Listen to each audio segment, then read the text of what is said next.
Today, I'm going to show you how to make a sacrificial fence. Why do you want a sacrificial fence? Because I want to sacrifice something. Come here, let me show you something.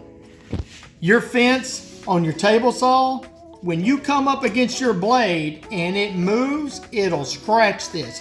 So I'm going to show you how to make a sacrificial fence that will attach to your fence, and if it tears up anything, it'll bother that only. So, let's build something. Okay, you can skip this step if you need to, but if you've got a joiner, I like to start mine on the joiner to make everything smooth and nice and neat. That's where we're going to start.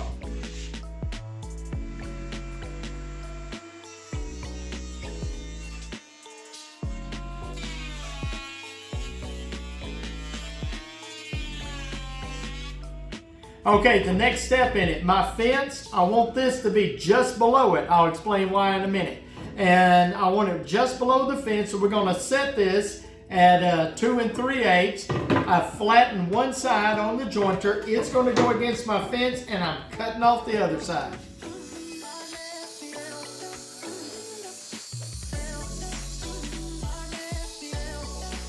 Okay, our fence is below this. I'll explain why in a minute, and it involves the next step. We're going to drill 2 holes in this fence. So let's go to the drill.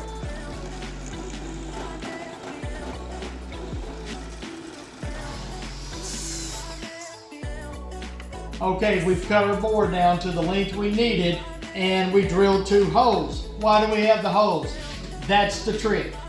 We're going to set this in here, the sacrificial fence, and these clamps from Rockler go right inside that hole, come behind my fence right there, and it tightens down, and this is going to hold my sacrificial fence in place. It'll hold it in place. It's not going to wiggle or move. We flatten one side, we cut off the excess. Now you see how I'm coming right up against it? On a sacrificial fence, we want to just kiss it, okay? To where that blade is right up against it. And if it touches this, it's okay. It's a sacrificial fence. It won't matter. So that will protect our real fence so that we can get more use out of it. That's your tip for the day. I hope you enjoyed it. If you like what you saw, hit the subscribe button. Give me a thumbs up. Comment to me, talk to me, ask me if there's something you want me to build, something you want me to show you, and we'll try to work it in. We'll see you next time when we build something.